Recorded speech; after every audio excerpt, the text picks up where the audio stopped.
नमस्कार, मैं डॉक्टर राकेश पाठक। भारतीय राष्ट्रीय कांग्रेस ने लोकसभा चुनाव के लिए अपना घोषणा पत्र जारी कर दिया है। इसे उसने न्याय पत्र का नाम दिया। लेकिन कांग्रेस के घोषणा पत्र के सामने आते ही प्रधानमंत्री नरेंद्र मोदी ने आरोप लगाया है कि कांग्रेस के घोषणा पत्र पर मुस्लिम लीग की छाप है। उन्होंने कहा है कि जिस तरह मुस्लिम लीग बंटवारे की बात करती थी, देश में विभाजन की बात करती थी, कांग्रेस का यह घोषणा पत्र भी वैसी ही बातें करने वाला है। यद्यपि प्रधानमंत्री ने खुलकर और स्पष्ट रूप से बिंदुवार यह नहीं बताया कि कांग्रेस के घोषणा पत्र में कहां विभाजन की बात लिखी है, कौन सा ऐसा बिंदु है, कौन सा ऐसा आश्वासन है, कौन सा ऐसा वादा है जो यह बताता हो कि कांग्रेस के घोषणा पत्र पर यानी कि कांग्रेस पर मुस्लिम लीग की छाप पड़ी हुई है। आइए पहले कांग्रेस के घोषणा पत्र जारी करने के समय कांग्रेस के कौन कौन से नेता मौजूद थे, उन्होंने क्या कहा, संक्षेप में ये जान लेते हैं। तो ये आपने देखा कि मल्लिकार्जुन खड़गे, राहुल गांधी और कांग्रेस के तमाम दिग्गज न्याय पत्र नाम का अपना घोषणा पत्र जारी कर रहे हैं। अब इस न्याय पत्र के घोषित होने के चंद घंटों के भीतर प्रधानमंत्री नरेंद्र मोदी ने बीजेपी की अपनी चुनावी सभाओं में आरोप लगा दिया कि कांग्रेस का घोषणा पत्र विभाजन की बात करने वाला है, इस पर मुस्लिम लीग की छाप पड़ी हुई है। यद्यपि बहुत सारे लोग ऐसा कह रहे हैं कि शायद बीजेपी या नरेंद्र मोदी ने अब तक घोषणा पत्र पूरा पढ़ा भी नहीं होगा। अगर उन्होंने पढ़ा होता तो शायद बिंदुवार बताते कि कहां पर कौन सी बात ऐसी है जो मुस्लिम लीग की याद दिला रही है, उसकी छाप उसके घोषणा पत्र पर दिखाई दे रही है। लेकिन अगर प्रधानमंत्री ने यह आरोप लगाया है कि कांग्रेस के घोषणा पत्र पर मुस्लिम लीग की छाप है, तो इसकी विवेचना करना जरूरी है।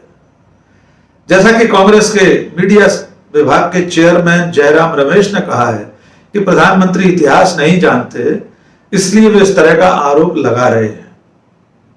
और यह बात सही है, क्योंकि अगर प्रधानमंत्री इतिहास जानते और पढ़े होते तो उन्हें यह मालूम होता कि जिस मुस्लिम लीग की छाप वे कांग्रेस पर बता रहे हैं, उस मुस्लिम लीग के साथ तो उनका पितृ संगठन जनसंघ और उसके संस्थापक प्रोफेसर श्यामा प्रसाद मुखर्जी मुस्लिम लीग की सरकार में शामिल रहे थे।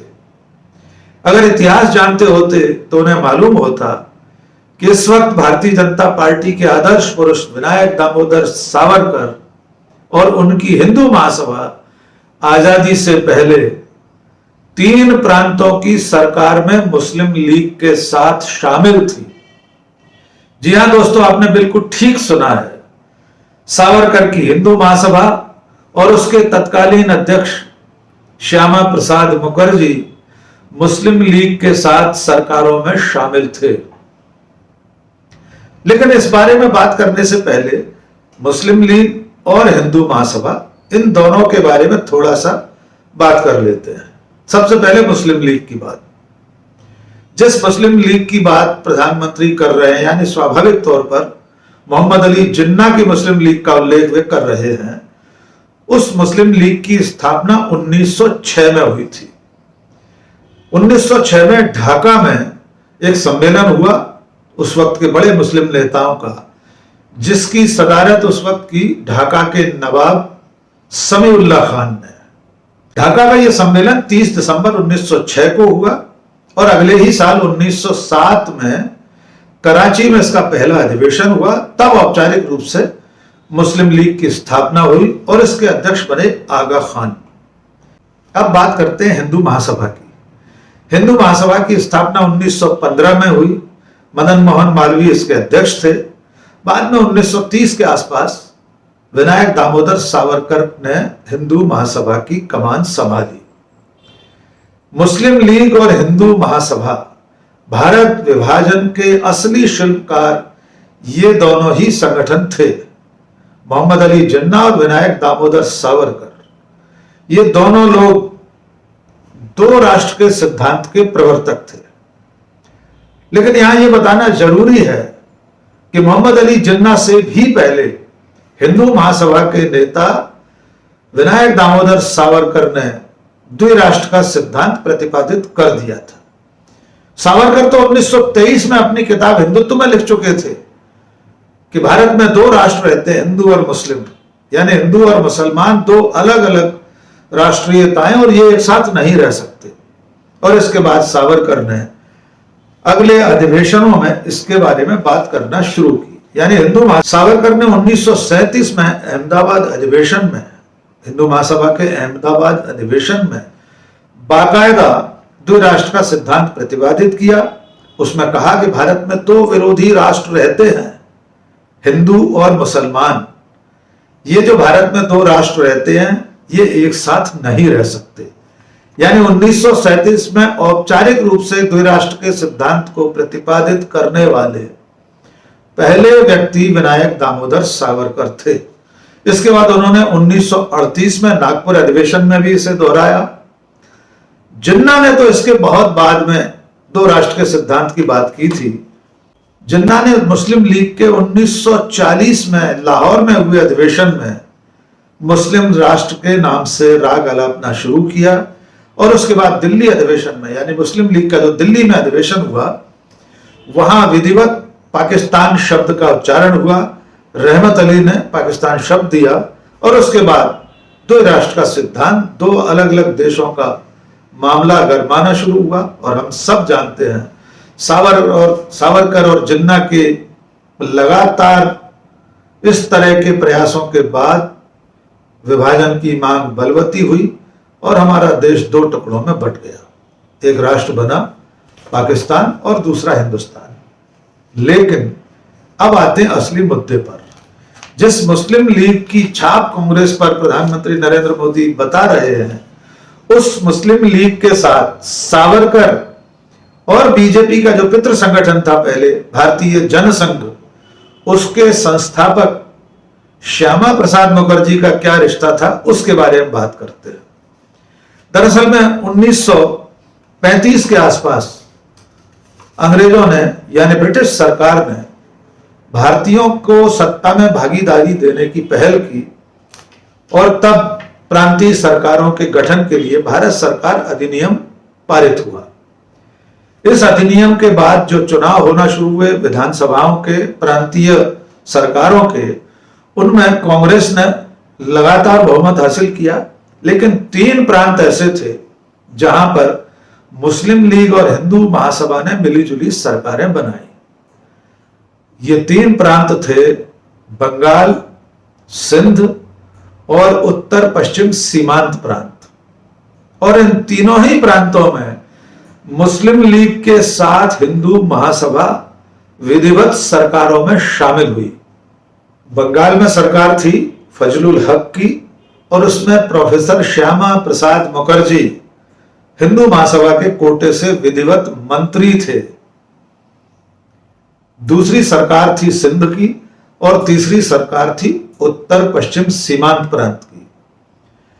अब एक और महत्वपूर्ण जानकारी आपको बताते हैं। 1943 में सिंध की सरकार में मुस्लिम लीग ने अलग राष्ट्र की मांग का प्रस्ताव पारित किया, और इस सरकार में हिंदू महासभा के लोग शामिल थे। उन्होंने सिर्फ औपचारिक रूप से विरोध किया। हिंदू महासभा के कोटे से सरकार में मंत्री थे, लेकिन किसी भी मंत्री ने इस्तीफा नहीं दिया। आइए इस मौके पर एक बात और आपको बताते हैं। जिस वक्त 1942 में भारत छोड़ो आंदोलन शुरू हुआ, और उसके बाद कांग्रेस पर अंग्रेज सरकार ने प्रतिबंध लगा दिया, यानी कांग्रेस की, भारतीय राष्ट्रीय कांग्रेस की राजनीतिक गतिविधियां पूरी तरह से प्रतिबंधित कर दी गई। उस वक्त बंगाल में जो भारत छोड़ो आंदोलन चल रहा था, उसको काबू करने के लिए, उस पर जुल्म ढालने के लिए, उसे किस तरह रोका जाए, उस आंदोलन की कमर कैसे तोड़ी जाए, इसके लिए उस सरकार में, बंगाल सरकार में शामिल श्यामा प्रसाद मुखर्जी ने बंगाल के अंग्रेज गवर्नर को विधिवत चिट्ठी लिखी थी। बंगाल सरकार में मंत्री थे श्यामा प्रसाद मुखर्जी। उन्होंने चिट्ठी लिखकर अंग्रेज सरकार को बताया था कि किस तरह आंदोलनकारियों पर जुल्म ढाया जा सकता है, किस तरह इस आंदोलन को तोड़ा जाए, उसके लिए सलाह मशविरा देने वाले व्यक्ति हिंदू महासभा के नेता श्यामा प्रसाद मुखर्जी थे।